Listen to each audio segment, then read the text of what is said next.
اس گھر میں اپنا مقام جما سکتی ہے، مگر رباب کی پیدائش کرنے سے پھر سے اسی موڑ پر لا کر کھڑا کر دیا جہاں سے وہ بڑی مشکلوں سے جان چھڑا کر نکلی تھی۔ یہ رباب کی پیدائش کے بعد اس کی ماں کو اس سے کچھ خاص پیار نہیں تھا۔ اب وہ اپنی بھابھی کے کپڑے اور جھوٹے برتن دھو دھو کر وہاں نوکرانی کی حیثیت سے رہ کر رباب کو پالنے لگی۔ جب رباب 15 برس کی ہوئی تو اس کی ماں کو ایک جان لیوا بیماری اندر سے پوری طرح سے کھوکھلا کر چکی تھی۔ رباب کی ماں نے زندگی میں کبھی خوشی نہیں دیکھی تھی، پہلے یتیمی دیکھی، پھر سوتیلی کی ماں کے ظلم و ستم، پھر سسرال کے دکھ، اور پھر واپس آ کر اپنی بھابھی کے گھر کی چاکری، اور اس فانی جہان سے کوچ کر گئی۔ رباب پر یہ بات قیامت بن کر گزری تھی کہ اس کا واحد سہارا بھی اس سے چھن چکا تھا۔ بچپن سے ہی اپنی ممانی کے گھر کے سارے کام کاج کرتی رہی۔ ماں کے مرنے کے بعد اس کی ماں والی ذمہ داری بھی اس پر ہی آ گئی تھی۔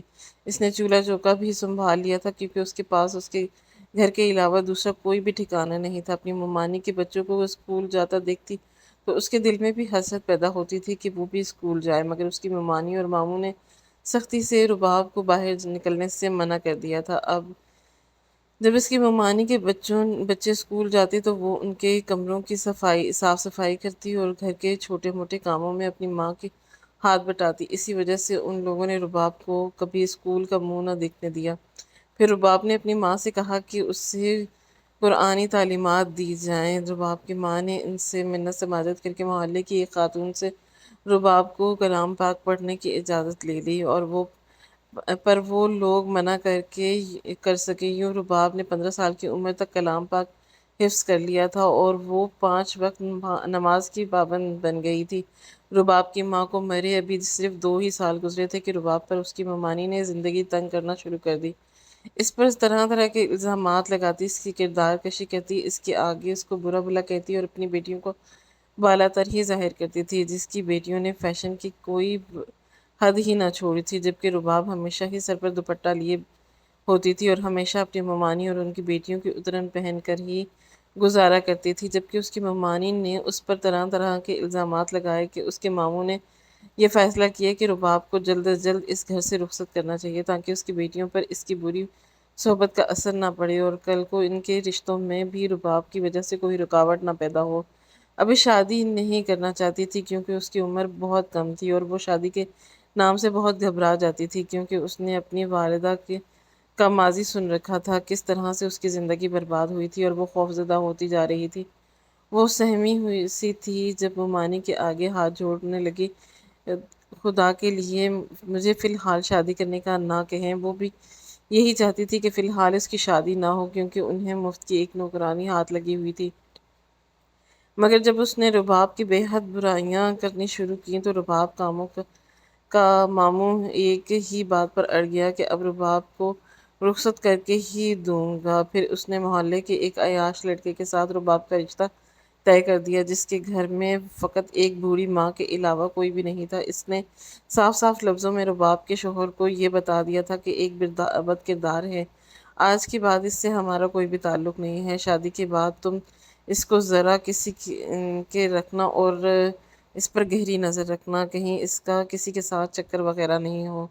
رباب کو بھی اس کی ممانی نے یہ کہہ کر وہاں سے رخصت کر دیا کہ اب اس کے گھر پر کے دروازے ہمیشہ ہمیشہ کے لیے بند ہیں، تم اگر مر بھی جاؤ تو پانی کا ایک بوند کے لیے بھی اب اس گھر میں کوئی امید مت رکھنا، رباب تم سے کوئی تعلق نہیں رکھنا چاہتا۔ یوں 17 برس کی عمر میں بھی رباب کی شادی ہو گئی، اپنے شوہر کے گھر آ گئی، جہاں اس کا استقبال بہت بری طرح کیا گیا۔ وہ دلہن بنی اپنے کمرے میں اپنے دولہے کا انتظار کر رہی تھی اور اس کے متعلق کچھ بھی نہیں جانتی تھی کہ وہ کیسا ہے، کیا کرتا ہے، کیونکہ اس نے کبھی آنکھ اٹھا کر بھی اس کے محلے کے لڑکوں کو کبھی نہ دیکھا تھا۔ جب اس کا شوہر اندر آیا تو اس کے قدموں لڑکھڑا رہے تھے اور گھبرا کے سمٹ کر بیٹھ گئی۔ پھر اس کا شوہر بھی آ کر اس کے سامنے بیٹھ گیا اور اس کے منہ سے اٹھتی گندی بدبو کی وجہ سے رباب کا دل خراب ہونے لگا اور اسے ابکائیاں آنے لگی۔ رباب کے شوہر نے اس کی حرکت پر ایک زناٹے دار تھپڑ دے مارا کہ وہ اس سے نفرت کا اظہار کر رہی ہے، جبکہ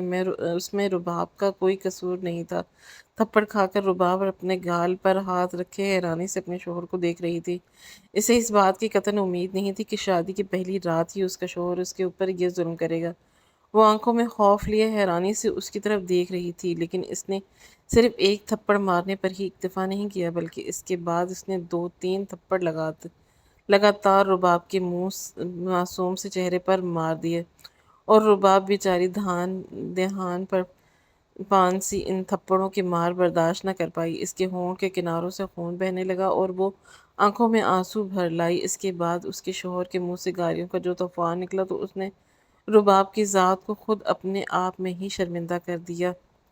رباب حیرت اور خوف کے مارے اپنے شوہر کو دیکھ رہی تھی، جبکہ وہ ایک دم سے دنیا اور مافیا سے بے خبر ہو کر بستر پر ڈھیر ہو چکا تھا۔ نشے نے اس کو کس طرح کی بے سدھ بدھ رہنے ہی نہیں دی تھی۔ رباب مار کھا کر اپنے بے سدھ سوئے ہوئے شوہر کو طرف تعصب سے دیکھ رہی تھی، اور اسے اپنی آنے والی زندگی کا نقشہ واضح طور پر نظر آ رہا تھا، لیکن اس نے پھر بھی صبر کا دامن ہاتھ سے نہیں چھوڑا اور اللہ سے دعا کرنے لگی اس کے شوہر کو راہ راست پر لے آئے اور یہ نشے کی بری عادت اس سے دور فرما دے۔ رباب گھڑی پہ وقت دیکھا تو اس وقت 1 بجے سے زیادہ کا وقت ہو رہا تھا، اس لیے فوراً اپنے بستر سے اٹھی اور اٹھ کر اپنا لباس تبدیل کر کے وضو کر کے جائے نماز بچھا کر بیٹھ گئی۔ آج اس کے ہونٹوں پر کوئی دعا نہیں تھی۔ تہجد کی نماز ادا کرنے کے بعد اس نے صرف دعا میں اپنے ہاتھ اٹھا رکھے تھے، اس کی آنکھوں سے آنسو بہہ رہے تھے اور اس کے ہونٹوں پر خود بخود اپنے شوہر کی بہتری اور اس کی سیدھے راستے پر آنے کی دعا شامل ہو گئی۔ رباب کافی دیر تک جائے نماز پر بیٹھی رہی اور پھر آ کر بستر پر لیٹ گئی۔ اس کا شرابی شوہر اب بھی بے سدھ سویا ہوا تھا۔ رباب بھی ایک کونے میں سمٹ گئی اور کچھ دیر کے بعد ہی نیند نے اسے اپنے آغوش میں لیا۔ صبح رباب کی آنکھ بہت جلدی کھل گئی۔ اس کا شوہر ابھی تک سو رہا تھا۔ وہ چپ چاپ اٹھ کر کمرے سے باہر آ گئی۔ اس کی بوڑھی ساس اپنے کمرے میں ہی موجود تھی۔ اس نے انہیں سلام کر کے ناشتے کے بارے میں پوچھا۔ اس کی ساس سے خوش رہنے کی دعائیں دینے لگی اور انہوں نے اسے بھی کام کرنے سے منع کر دیا اور کہنے لگی کہ بہو، ابھی تو تم رخصت ہو کر آئی ہو، ابھی تم چند دن آرام کرو، پھر میٹھا پکا کر میں تمہاری رسم کروں گی۔ اس کی بوڑھی ساس نے شوق سے اس سے کہا، جبکہ رباب نے کہا کہ نہیں ماں جی، مجھے کام کرنے کی عادت ہے اور میں اس طرح فارغ نہیں رہ سکتی۔ آپ فکر مت کریے، میں ناشتہ بنا لوں گی، بس آپ مجھے اپنی پسند کے بارے میں بتا دیں۔ رباب نے اپنی ساس سے خوش دلی سے پوچھا تو وہ خوش ہو گئیں اور انہوں نے اس سے اپنی پسند بتا دی۔ رباب جیسے ہی اٹھ کر ناشتہ بنانے کے لیے کچن میں آ گئی تو اس کی ساس نے ایک دم سے اس سے آواز دے کر روک لیا، تو وہ تعجب سے مڑی تو اس کی ساس نے کہا کہ بیٹا، میں جانتی ہوں میرے بیٹے نے رات تجھے بہت ظلم کیا ہے، وہ نشے میں کھو کر سب کچھ بھول جاتا ہے، لیکن وہ دل کا برا نہیں ہے، میں اس کی طرف سے تجھ سے معافی مانگتی ہوں، پھر تم اپنے دل میں غلط گمان مت کرنا۔ رباب کی ساس نے اسے آہستہ سے کہا تو رباب آنکھوں میں نمی لیے واپس کچن میں آ گئی۔ رباب نے اپنی ساس کے ساتھ مل کر ناشتہ کیا تھا کہ تھوڑی دیر کے بعد ہی اس کا شوہر اٹھ کر آ گیا۔ رباب کو دیکھ کر اس نے نظر انداز کر دیا اور اپنی ماں کے پاس آ کر بیٹھ گیا۔ ماں سے اس نے کام والی کے بارے میں پوچھا اور ناشتے کا کہا، جبکہ کام والی تو ابھی تک نہیں آئی تھی۔ اس نے رباب والی فوراً بولی کہ میں ناشتہ بنا کر لے آتی ہوں۔ اس نے ناگواری سے رباب کی طرف دیکھا اور کہا، میں نے تمہیں مخاطب کیا ہے، جب تمہیں بلاؤں تب ہی بولنا، ورنہ میری بات کو بیچ میں ٹوکنا مت۔ رباب کے شوہر نے اسے سختی سے ٹوک دیا تو وہ بیچاری چپ کی چپ رہ گئی، جبکہ رباب کی ساس نے اسے سمجھا دیا اور کہنے لگی کہ بہو، اسے ایسی باتیں نہیں کرتے بیٹا، لیکن اس نے ماں کی بات کو بھی نظر انداز کر دیا۔ تاہم جب کافی وقت گزر گیا اور کام والی نہیں آئی تو مجبوراً اسے رباب کے ہاتھ کا ہی ناشتہ کرنا پڑا، لیکن جب رباب نے اسے چائے دی اور اس نے ایک سپ لیا تو وہ چائے اسے پسند نہیں آئی۔ اسی چائے میں چینی زیادہ تھی۔ اس نے غصے میں وہ کپ اٹھا کر رباب کی طرف پھینک دیا۔ ساری چائے رباب کے چہرے پر گر پڑی تھی۔ گرم چائے کے باعث رباب کی سسکیاں نکلنے لگی، جگہ جگہ سے اس کا جسم جل چکا تھا، لیکن اس ظالم اور شرابی شوہر نے اس کی ذرا پرواہ نہیں کی اور ٹھوکر سے کپ کی کرچیاں کرتا ہوا کمرے سے باہر نکل آ گیا۔ رباب بیچاری اپنے آنسوؤں کو ضبط کرتے ہوئے، تکلیف کو برداشت کرتے ہوئے ٹوٹے ہوئے کپ کی کرچیاں سمیٹنے لگی۔ رباب کی زندگی تو پہلے ہی تنگ تھی، لیکن شادی کے خیال سے اسے ایک امید ہو چلی تھی کہ شاید زندگی میں کچھ بہتری آ جائے، لیکن ابھی تو ایسا کچھ بھی نہیں تھا۔ ابھی تک تو وہ پریشان ہی تھی اور اسی پریشانی میں زندگی گزار رہی تھی، جس گھر میں ابھی تک اس کے شوہر نے اسے تسلیم ہی نہیں کیا تھا اور اس کے علاوہ اس کے اوپر طرح طرح کے ظلم کرتا رہتا تھا۔ رباب جنہیں برداشت کرتے کرتے تنگ آ رہی تھی۔ اس کا شوہر ہر بات سے اس پر ہاتھ اٹھاتا اور کوئی بھی چیز ہاتھ میں ہوتی اٹھا کر اسے دے مارتا۔ وہ واپس چلی جاتی، اس کا کوئی سہارا ہی نہیں تھا اور نہ ہی اس سے کسی سے آسرا دیا تھا۔ رباب بیچاری اس شرابی شوہر کے ساتھ مار کھاتی کھاتی دن گزار رہی تھی اور روز رات کی تہجد میں اپنے شوہر کے سدھرنے کی دعا کرتی تھی، اس کی بہتری کے لیے دعائیں کرتی تھی اور اللہ سے دعا مانگتی تھی کہ وہ اس کے شوہر کو راہ راست پر لے آئے۔ لیکن ابھی تو اس کا شوہر روز نشے میں آتا اور گھر آ کر رباب کے اوپر ظلم کر کے انتہا دیتا اور وہ ہمیشہ چھوٹی سے چھوٹی بات بھی اس سے مار کر رکھ دیتا۔ وہ پھر بہت بیچاری اف تک نہ کرتی، چپ چاپ اس کی مار برداشت کرتی، کیونکہ اس کا خیال تھا کہ اگر وہ ضد کرے گی، احتجاج کرے گی یا اپنے شوہر کو منع کرے گی تو شاید اس سے اس کا یہ آخری ٹھکانہ بھی چھن جائے گا۔ یہی سوچ اسے چپ رکھتی اور وہ اپنے شوہر کے ظالمانہ مار بھی خاموشی سے برداشت کر لیتی اور تنہائی میں چار آنسو بہا کر چپ ہو جاتی۔ رباب کی زندگی پہلے بھی کچھ نہ تھی، لیکن اب تو جسے وہ جہنم میں جی رہی تھی۔ اسے اپنے شوہر کے مار کا خوف طاری رہتا اور گھبرائے ہوئے انداز میں اس کا کام کرتی تو اکثر اس سے کام خراب ہی ہو جاتا، جس کی بدولت سے اسے مار کھانی پڑتی۔ ایک دن تو حد ہی ہو گئی جب رباب اپنے وقت پر سارے کام سے فارغ ہو کر اپنے کمرے میں آئی تو ماں اس کی آنکھ لگ گئی تو کچھ دیر کے بعد اس کا شوہر پھر سے نشے میں دھت ہو کر گھر آن پہنچا۔ اس نے جو رباب کو یوں سوئے ہوئے دیکھا تو نہ جانے اسے کس بات کا غصہ آیا۔ اس نے رباب کے پیٹ میں زوردار لات ماری۔ رباب کے پیٹ میں ٹانگ لگنے سے وہ تکلیف سے دوہری ہو گئی، ایک دم اٹھ بیٹھی، اس کی آنکھیں خوف سے پھیل گئیں۔ اس کے بعد اس کے شوہر نے اسے اس بات پر بہت مار بیٹا کہ آخر وہ اس کے آنے سے پہلے سو کیسے گئی۔ اپنے بچاؤ میں ہاتھ آگے کرتی رباب اسے روکنے کی کوشش کرتی رہی، لیکن وہ ظالم انسان کسی طور بھی پیچھے نہیں رہا اور اس کے بعد اس نے اس پر ہی بس نہیں کیا بلکہ وہ رباب کو لے کر جا کر سامنے والی خالی پلاٹ میں لگے ہوئے برگد کے درخت کے سامنے باندھ آیا۔ یہ خالی پلاٹ کافی عرصے سے یوں ہی پڑا تھا۔ اس پلاٹ کے بارے میں یہ مشہور تھا کہ یہاں پر جنات کا بسیرا ہے اور وہ یہاں پر کسی گھر کی تعمیر ہونے نہیں دیتے تھے۔ بس بہت بار اس پلاٹ کے مالک نے اس پر اپنا گھر بنانا چاہا اور اس برگد کے درخت کو کاٹنے کی کوشش کی، لیکن وہ جنات اسے نہ تو برگد کاٹنے دیتے تھے اور نہ ہی گھر تعمیر کرنے دیتے تھے۔ یہاں تک کہ اس پلاٹ کے مالک نے اس پلاٹ کو بیچنا بھی چاہا تو وہ بیچ نہیں سکا۔ اس جنات نے اسے ایسا کرنے سے بھی روک دیا۔ یہی وجہ تھی کہ اس پورے علاقے میں اس پلاٹ کے حوالے سے بہت ساری افواہیں گردش میں تھی۔ علاقے کے لوگ اس پلاٹ میں جانے سے ڈرتے تھے، یہاں تک کہ کوئی یہاں پر کوڑا تک نہیں پھینکتا تھا، اس پلاٹ سے کترا کر گزر جاتے تھے۔ اور یوں تو رباب بھی اسی محلے کی تھی، لیکن اسے پلاٹ کے بارے میں کچھ علم نہیں تھا۔ ماموں ممانی نے اسے کبھی باہر نکلنے نہیں دیا اور نہ ہی محلے سے کوئی آئے کسی فرد کے سامنے بیٹھنے دیا۔ یہی وجہ تھی کہ اسے اس محلے کے بارے میں کچھ معلوم نہیں تھا۔ اس کا شوہر غصے اور نشے میں اس سے اسی درخت کے سامنے ساتھ باندھ گیا تھا۔ رباب کے اوپر رات کا سناٹا اور تنہائی کا خوف طاری تھا۔ یہی وجہ تھی کہ وہ چوکنس کے انداز سے ارد گرد دیکھ رہی تھی۔ اس کے شوہر کے جانے کے بعد کچھ دیر بعد اسے اپنے قریب ایک آہٹ محسوس ہوئی۔ رباب نے ڈر کر ایک چیخ مار دی، لیکن وہ جو کوئی بھی تھا فوراً اس کے سامنے آ گیا اور کہنے لگا کہ چلاؤ مت، یہ میں ہوں، تمہارا مہربان اور ہمدرد۔ اس شخص نے بڑے دھیمے اور سلجھے ہوئے انداز میں کہا کہ رباب اسے دیکھتی رہ گئی اور کہنے لگی کہ کون ہو اور اس ویرانے میں یہاں پر رات کے پہر کیا کر رہے ہو؟ رباب نے اس سے پوچھا تو وہ کہنے لگا کہ میں تو یہیں پر رہتا ہوں اور یہ درخت ہی میرا گھر ہے۔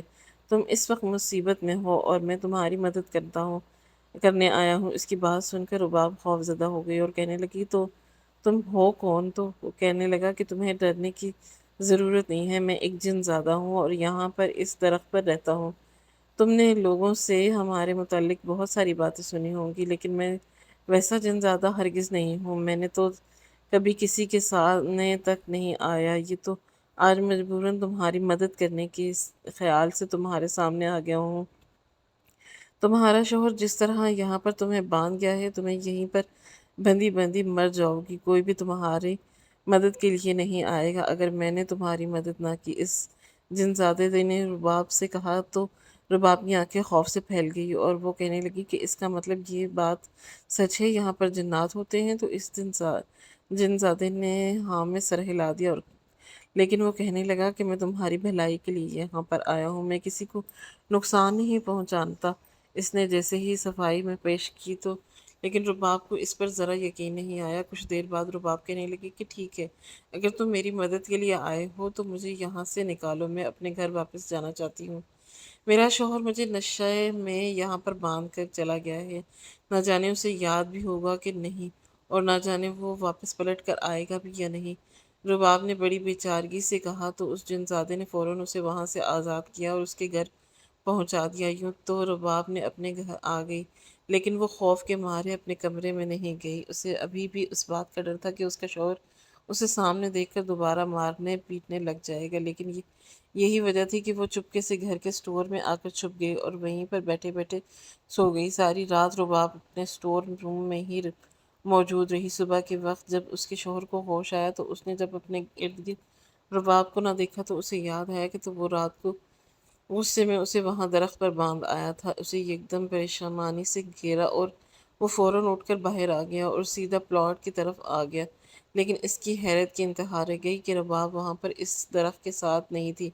وہ حیران رہ گیا، اسے اب تشویش ہونے لگی تھی کہ اگر رباب وہاں پر نہیں تھی تو کہاں تھی۔ پریشانی کے عالم میں وہ گھر کا واپس آیا تو اس نے ماں سے رباب کے بارے میں پوچھا۔ ماں کو بھی اس بارے میں کوئی علم نہیں تھا، بلکہ وہ تو خود اس بات پر حیران تھی کہ رباب تو صبح صبح ہی اٹھ کر باہر آ جاتی ہے، پھر آخر اسے کیا ہوا جو وہ ابھی تک کمرے سے باہر نہیں نکلی۔ لیکن اب اس کی گمشدگی کے رباب کے شوہر اور ساس کے اوپر بھاری گزر رہی تھی، اور وہ دونوں پریشانی کے عالم میں بیٹھے ہوئے تھے کہ اتنے میں رباب کی آنکھ کھلی اور وہ اسٹور سے باہر آئی تو ان دونوں کو پریشان دیکھا تو پوچھنے لگی کہ سب خیریت تو ہے؟ رباب کی آواز سن کر اس کے شوہر نے ایک دم سر اٹھا کر اسے بے یقینی سے دیکھا تو اور پھر جب اسے یقین ہو گیا کہ سامنے رباب ہی ہے تو وہ فوراً اسے پوچھنے لگا کہ تم یہاں پر کیسے پہنچی؟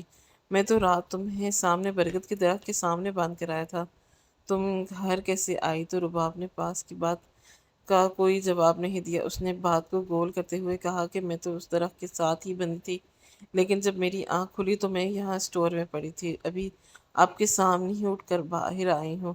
رباب نے اپنے دفاع میں اس سے یہ کہتے ہوئے کن اکھیوں سے اپنے شوہر کی طرف دیکھا، اسے جیسے اس بات کا یقین نہ آیا ہو، تاہم اس کے چہرے پر عجیب سی بے چینی اور لاچاری تھی۔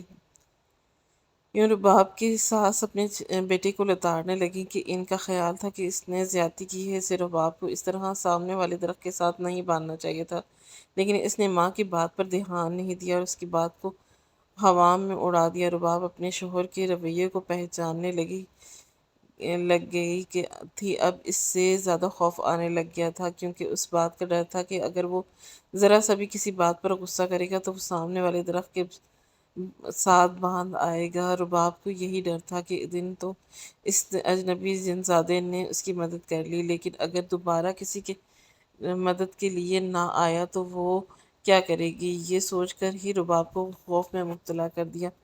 رباب کی تہجد اب طویل ہوتی جا رہی تھی، اس کی دعائیں اب لمبی ہوتی جا رہی تھیں۔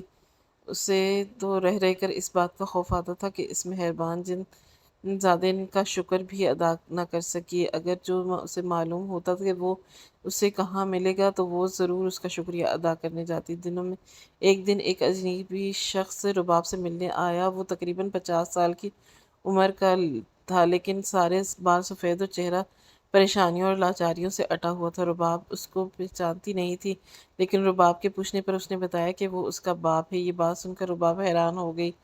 باپ کو کون سا باپ؟ میں تو کسی باپ کو نہیں جانتی، وہ میرا تو کوئی باپ نہیں ہے، رباب نے صاف صاف کہہ دیا، لیکن اس کے دل میں اس کی حد سی مچ گئی تھی۔ تاہم وہ شخص ایک دم آگے بڑھا اور روتے ہوئے رباب کو گلے لگانے کی کوشش کی۔ وہ کہنے لگا کہ بیٹی، میں جانتا ہوں میں تمہارے حقوق ادا نہیں کیے اور تمہارے معاملے میں بہت لاپرواہی برتی۔ میں بہت غلط تھا، میں نے بیٹی کا بوجھ سمجھا اور بیٹی کو اپنے بڑھاپے کا سہارا سمجھا۔ میں نے تمہاری ماں کو اس کے ساتھ بہت زیادتی کی، اسے ناجائز بغیر کسی غلطی کے سزا دے دی، اپنی زندگی سے نکال دیا، لیکن مجھے نہیں معلوم تھا کہ قدرت مجھے اس بات کا اس طرح امتحان لے گی۔ تمہاری ماں کو طلاق دینے کے بعد میں نے فوراً ہی دوسری شادی کر لی تھی۔ مجھے بیٹی کی بہت خواہش تھی، لیکن قدرت کا انصاف دیکھو، آج اتنے برس گزر جانے کے بعد میں نے اولاد سے محروم ہوں، اور نہ تو میرا کاروبار رہا ہے اور نہ ہی آمدنی کا کوئی ذریعہ رہا۔ اس وقت میں پریشانی اور مشکلات میں گھرا ہوا ہوں، اور تب مجھے احساس ہوا کہ تمہارے ساتھ زیادتی کی تھی، میں نے ایک مظلوم کی آہ سمیٹی تھی، اس لیے قدرت نے مجھے اسی انجام سے دوچار کیا ہے۔ اس شخص نے روتے ہوئے رباب سے کہا تو رباب اسے عجیب نظروں سے دیکھتی رہ گی اور کہنے لگی کہ جب آپ کو قدرت کی بے آواز لاٹھی پڑی تو آپ مجھ سے معافی مانگنے آگے، جبکہ آپ کو پتہ بھی ہے کہ آپ کے بغیر میری ماں نے کتنا مشکل وقت گزارا ہو، میں نے کتنا مشکل وقت گزارا، لوگوں کے رویے برداشت کیے، لوگوں کی مارے برداشت کی ہیں، کس طرح میں نے اپنے ماموں اور ممانی کے سر رو پہ اور بات بات پر ان کے ہاتھ اٹھانا برداشت کیا ہے۔ اگر تو آپ میرے اور وہ پرانے دن مجھے بلا دیں تو مجھے آپ کو معاف کر دیتی ہوں، اگر آپ مجھے اور کبھی بھلا دیتے ہیں تو بہت سے موقعوں پر مجھے آپ کی کمی محسوس ہوئی تھی، آپ کو معاف کر دیتی ہوں۔ یہ کہتے ہوئے رباب کی آواز بھر آئی، تاہم اس نے خود پر قابو پاتے ہوئے جس طرح اپنے آپ پہلے میرے لیے مر گئے تھے، اب بھی میں یہی سمجھوں گی، آپ یہ ہے ہی نہیں، اس لیے آئندہ کبھی آپ میری زندگی میں دوبارہ میرے سامنے مت آئیے گا۔ یہ کہہ کر رباب اندر اپنے کمرے میں چلی گئی اور بیڈ پر آ کر پھوٹ پھوٹ کر رونے لگی۔ اس سے اس بات کا یقین نہیں آ رہا تھا کہ اس شخص نے اتنے سالوں کے بعد اس کے سامنے اچانک چلا آیا تھا، جس نے اسے دیکھنے سے انکار کر دیا تھا اور اس کے پیدا ہوتے ہی اس کی ماں کو طلاق دے دی تھی، اور رباب کے لیے بات بہت بڑی تھی اور اپنے باپ کے لیے ذرا بھی محبت محسوس نہیں کر رہی تھی، لیکن نہ جانے کیوں اسے بے تحاشا رونا آ رہا تھا۔ اسی اثنا میں اسی کمرے میں آہٹ سی محسوس ہوئی تو اس نے چونک کر سر اٹھایا، اسے خوف لاحق ہوا تھا کہ اس کا شوہر ہوگا، لیکن یہ دیکھ کر اس کے پیروں تلے سے زمین سرک گئی کہ کمرے میں اس کا شوہر نہیں بلکہ وہی جن زادہ تھا، اور وہ اسے چپ کروانے کی کوشش کر رہا تھا۔ اسی جن زادی کو دیکھ کر رباب نے آخر تم یہاں پر کیوں چلے آئے ہو؟ کیوں تم میرے پیچھے پڑ گئے ہو؟ اگر تمہیں یہاں پر کسی نے دیکھ لیا تو جانتے ہو میری عزت اور نیک نامی پر کتنا حرف آئے گا، میں مفت میں بدنام ہو جاؤں گی۔ رباب نے آہستہ آواز میں اس سے کہا تو وہ کہنے لگا کہ میں صرف تمہیں دلاسا دینے کے لیے آیا ہوں اور تمہیں یہ بتانے آیا ہوں کہ میں ہمیشہ یہاں پر تمہارے ساتھ ہی ہوں، تم فکر مت کرنا، اور ویسے بھی مجھے تمہارے علاوہ یہاں پر کوئی اور نہیں دیکھ سکتا، میں صرف تمہیں دکھائی دیتا ہوں۔ اس جن زادے کی یہ بات سن کر رباب حیران رہ گئی۔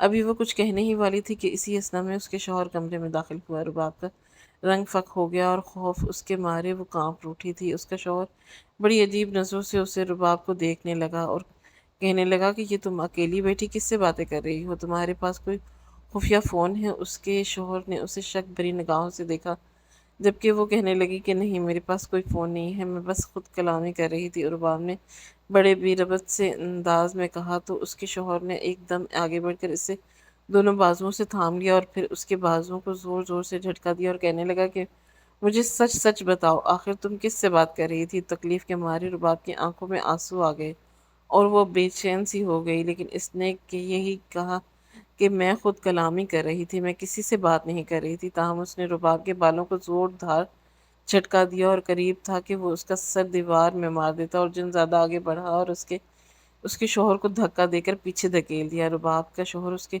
حملے کے لیے تیار نہیں تھا اور وہ ہکا بکا رہ گیا اور ادھر ادھر دیکھنے لگا۔ رباب تو دہان پہان سی اس ایک کمزور سی لڑکی تھی، وہ اتنی زور سے دھکا نہیں دے سکتی تھی، وہ ویسے بھی اس کے دونوں ہاتھوں کو اس کے شوہر نے تھاما ہوا تھا۔ پھر یہ مجھے دھکا کس نے دیا؟ رباب کا شوہر یہ سوچ کر رہ گیا اور خوف سے ادھر ادھر دیکھنے لگا، لیکن اسے کوئی دکھائی نہیں دیا تو وہ فوراً آ کر کمرے سے باہر چلا گیا۔ اس طرح کمرے سے باہر جاتا دیکھ کر رباب نے شکر کا سانس لیا اور وہیں بیڈ پر بیٹھ گئی، اپنے دونوں بازوؤں کو اپنے ہاتھ سے دبانے لگی۔ اتنے میں وہ جن زیادہ کہنے لگا کہ تمہیں اپنے شوہر سے ڈرنے کی کوئی ضرورت نہیں ہے، اب وہ آئندہ تمہارے اوپر اس طرح ہاتھ نہیں اٹھائے گا۔ اس جنزادے نے رباب سے کہا اور وہاں سے چلا گیا۔ رباب حیران تھی، اور آخر وہ اس کے ساتھ اتنا مہربان کیوں ہوتا ہے، آخر وہ اس کا اتنا خیال کیوں رکھتا رہا۔ لیکن جو بھی تھا، رباب کو اب ایک اطمینان سا ہو گیا تھا کہ جیسے اب اس کے ساتھ سب کچھ اچھا ہی ہوگا۔ اس دن کے بعد سے رباب کے شوہر نے گو کہ ابھی دوبارہ رباب پر ہاتھ نہیں اٹھایا تھا، لیکن پھر بھی اس کے تیور کچھ اچھے نہیں لگ رہے تھے۔ وہ اب بھی بات بات پر غصہ کرتا اور رباب کو اس سے مخاطب کرتا جس سے کہ وہ اس کی ملازمہ ہو، لیکن رباب اس میں خوش تھی کہ اس کا شوہر اب اس کے اوپر ہاتھ نہیں اٹھاتا۔ وہ ہر ممکن کوشش کرتی کہ اپنے شوہر کی مرضی کے مطابق کھانے وغیرہ تیار کرے، اس کا خیال رکھے، لیکن کہیں نہ کہیں کوئی کوتاہی ہو جاتی اور اس کا شوہر اسے ایک سے بڑھ کر ایک بات سنا دیتا۔ رباب کو ان باتوں کا دکھ نہ ہوتا، کیونکہ وہ بچپن سے اس طرح کے رویے دیکھتی آ رہی تھی۔ اسے تو صرف اس گھر سے پیار تھا، کیونکہ اس کے پاس یہی آخری پناہ گاہ تھی۔ اس کے بعد اس کے پاس کوئی اور جگہ نہیں تھی جہاں پر وہ جا کر رہ سکتی تھی، اس لیے رباب اس کی ہر بات سے خاموشی سے برداشت کرتی رہی۔ انہی دنوں میں ایک دن جب اس کا شوہر گھر پر آیا تو وہ اپنے مکمل حواس میں نہ تھا، تو اس کے منہ سے گندی بدبو آ رہی تھی۔ وہ نشست میں تھا، اچانک وہ ایک دم رباب کے قریب آ کر اسے کہنے لگا، سنو لڑکی، وہ جو تمہارے کزن ہے نا، وہ نہ جانے محلے کے کتنے لڑکوں کو پھنسائے بیٹھی ہے، اور سارا زمانہ ان کے پر تھو تھو کر رہا ہے۔ تم بھی تو ایسے ہی کرتی ہوگی۔ اپنے شوہر کے منہ سے یہ بات سن کر رباب حیران ہوئی اور پوچھنے لگی کہ کون سی کزن؟ تو وہ کہنے لگا کہ وہی تمہارے ماموں کی بیٹی۔ اب اتنی انجان مت بنو جیسے تمہیں کچھ خبر ہی نہیں ہو، شادی سے پہلے تو تم بھی نہ جانے کیا کچھ کرتی رہی تھی۔ اس کے شوہر نے چمک کے کہا۔ رباب جو اسے یہ کہنے ہی والی تھی کہ اسے اس بارے میں کچھ نہیں پتا، خاموش ہو گئی۔ اس کا شوہر تو یہ بات بھی نہیں جانتا تھا کہ ماموں مامی نے اسے جینا مرنا ختم کر دیا تھا۔ اسے تو یہ تک معلوم نہیں تھا کہ رباب کو تو اپنے میکے سے کوئی رابطہ ہی نہیں رہا۔ ماموں ممانی نے جب سے رخصت کر دیا تھا تو اس کے بعد انہوں نے اپنے گھر کے دروازے رباب کے لیے بند کر دیے تھے۔ یہی وجہ تھی کہ رباب دوبارہ کبھی اپنے گھر واپس نہیں گئی تھی، لیکن اب اپنے شوہر کے منہ سے اپنے کزن کے بارے میں اس طرح کی باتیں سن کر اسے حیرت کا جھٹکا لگا تھا۔ اسے ماموں ممانی پر افسوس ہونے لگا، جنہوں نے اپنی اولاد کی تربیت میں بہت کوتاہی کی تھی۔ مامی نے ہمیشہ رباب کو نیچا دکھایا تھا اور کبھی بھی انہوں نے اپنی بیٹی کی طرف توجہ نہیں کی تھی۔ آج ان کی بیٹی اتنی بگڑ گئی تھی کہ محلے والے انہیں برے الفاظ میں یاد کرتے اور جہاں پر انہیں دیکھتے گندی گندی باتیں زبان پر لے آتے۔ سارا زمانہ ماموں کے اوپر تھو تھو کر رہا تھا۔ رباب کو افسوس نے آ گھیر لیا تھا۔ کچھ بھی تھا، وہ دونوں اس کی بہنیں تھیں اور اسے اس کے لیے اس طرح کی بات سن کر بہت برا لگ رہا تھا، تاہم وہ اس کی بہتری اور سدھار کے لیے دعا ہی کر سکتی تھی، اور یہی وہ کرنے لگی تھی۔ اس کی تہجد اب ضرورت سے زیادہ طویل ہو گئی تھی۔ رات کے آخری پہر اچھی طرح دن سے اس نے نماز ادا کی اور پھر سب سے پہلے اپنے شوہر کی بہتری اور راہ راست پر چلنے کی دعا کرنے لگی۔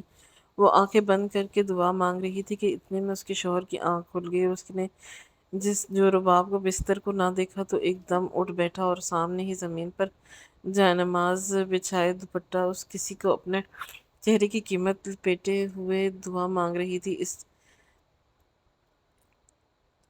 اسے دیکھتا رہ گیا۔ رباب نے جیسے ہی دعا ختم کی تو جائے نماز لپیٹ کر رکھا اور واپس بستر کی طرف آنے لگی، لیکن اپنے شوہر کو یوں بیٹھا دیکھ کر وہ اپنی جگہ ڈر سی گئی۔ وہ گھبرا گئی کہ شاید اسے کوئی غلطی ہو گئی جس کی بدولت اس کا شوہر یوں اسے دیکھ رہا ہے، اور اب کسی بھی وقت وہ اسے مارنا شروع کر دے گا۔ لیکن اس نے اسے کچھ بھی نہیں کہا اور چپ چاپ دوبارہ اپنے بستر پر لیٹ گیا اور منہ تک کمبل تان لیا۔ رباب کے شوہر کے دل میں اس وقت عجیب سی پریشانی چل رہی تھی۔ اس بات پر شرمندگی ہو رہی تھی کہ اس نے رباب کے ساتھ کتنا ظلم کیا ہے۔ رباب تو بہت سادہ اور مشرقی سی لڑکی ہے، اور جس طرح وہ اتنی محبت سے دعا مانگ رہی تھی، رباب کے شوہر کو وہ بہت اچھی لگی۔ پہلی بار اس نے رباب کے لیے اچھے انداز میں سوچا اور خاموشی سے اپنے بستر پر اسی طرح لیٹ گیا۔ اب اسی دن کے بعد اسے رباب کے شوہر کا رویہ اس کے ساتھ کافی بہتر ہو گیا۔ اب نہ تو وہ بات بات پر اسے ڈانٹتا یا مارتا اور نہ ہی اس کا مذاق اڑاتا۔ رباب کے لیے گو کہ یہ بات حیران کن تھی، لیکن وہ اب بھی مطمئن ہو چکی تھی کہ اس کا شوہر اس کے ساتھ ظلم نہیں کرے گا۔ آہستہ آہستہ رباب کے شوہر نے اسے اب رباب کو محبت اور عزت دینا شروع کر دی تھی، اور اس کے ساتھ ہمیشہ اپنے اچھے انداز سے بات کرتا تھا۔ لیکن اسے آج اس بات کی حیرانگی ہوئی تھی کہ اس دن جب وہ رباب کو مارنے لگا تھا تو آخر اسے کس نے بچایا تھا، اور پھر جب رباب کو درخت سے باندھ آیا تھا تو وہ گھر واپس کیسے آئی تھی۔ یہ بات آج تک اس کے لیے حیرانگی کا باعث بنی رہی، اور اسے اس بات سے خوف بھی محسوس ہو رہا تھا، لیکن پھر بھی کہیں نہ کہیں اسے اس بات کا اندازہ تھا کہ رباب کے ساتھ کوئی نہ کوئی ایسی طاقت ضرور ہے جو اس کی حفاظت کر رہی ہے، لیکن وہ کیا ایسی طاقت ہے جو اس کے سامنے نہیں آ رہی۔ رباب کا شوہر اب اس کی اچھائی کا قائل ہوتا جا رہا تھا، اور دن بدن وہ رباب کے محبت میں گرفتار ہوتا جا رہا تھا۔ اب اسے اپنے رویے کی شرمندگی ہوتی کہ کسی کی طرح وہ رباب کا مارتا پیٹنا تھا، اور نشے میں اس سے بے چارگی کی حالت بری ہو کر دیتا تھا۔ اور اب 2 سال کے بعد حالات یکسر مختلف ہو گئے تھے۔ رباب اپنے شوہر کے دل پر راج کرتی تھی، اس کی زندگی میں اس کی وقت اور حالات بدل چکے تھے۔ رباب کا بیٹا پیدا ہوا تو وہ بہت خوش تھی، اسے ایسا لگ رہا تھا جیسے اس کی ماں بھی آج بہت خوش ہے۔ رباب کو اسی بات کا ڈر لگ رہا رہتا تھا کہ اگر اس کے گھر میں بھی بیٹی پیدا ہو گئی تو نہ جانے اس کا شوہر کے ساتھ کیسا سلوک کرے گا، لیکن اللہ نے اسے بیٹا دیا جس کی بدولت اس کی زندگی میں اور آسانی ہو گئی۔ اور رباب کی ساس اور ایک لمحے کے لیے بھی رباب اور اپنے پوتے کو اپنی نظروں سے دور نہ کرتی تھی۔ رباب کی زندگی اب بہت بہتر ہو گئی تھی۔ اس نے اپنی زندگی میں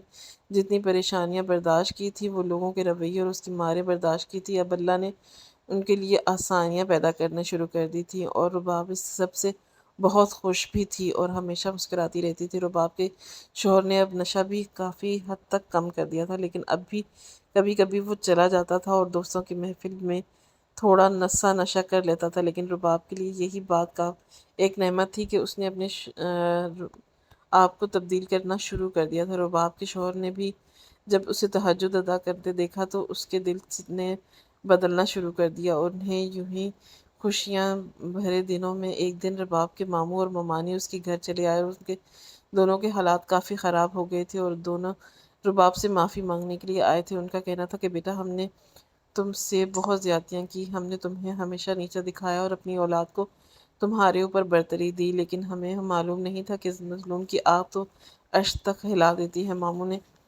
بے بسی سے روتے ہوئے رباب سے کہا۔ رباب خاموشی سے سر جھکائی۔ دونوں اب ان سے معافی مانگنے کی خواہش مند تھے جنہوں نے بچپن میں اس کے ساتھ اتنے ظلم کیے تھے۔ اب وہ انسانوں سے ہی منتفر ہو چکی تھی، تاہم رباب نے انہیں کچھ نہیں کہا، اور خاموشی سے وہ اپنے بیٹے کے پاس آ گئی۔ اسے رہ رہ کر ماموں کی نفرت کا لہجہ یاد آ رہا ہے، مامی کا بے زارو رویہ اسے یاد آ رہا تھا۔ اس نے اپنے بیٹے کے ہاتھ کو تھام لیا اور اس کے نفرت بھرے رویے اور لہجے یاد کرنے لگی۔ ماموں اور ممانی جب رباب کا یہ انداز دیکھا تو خاموشی سے وہاں سے اٹھ گئے۔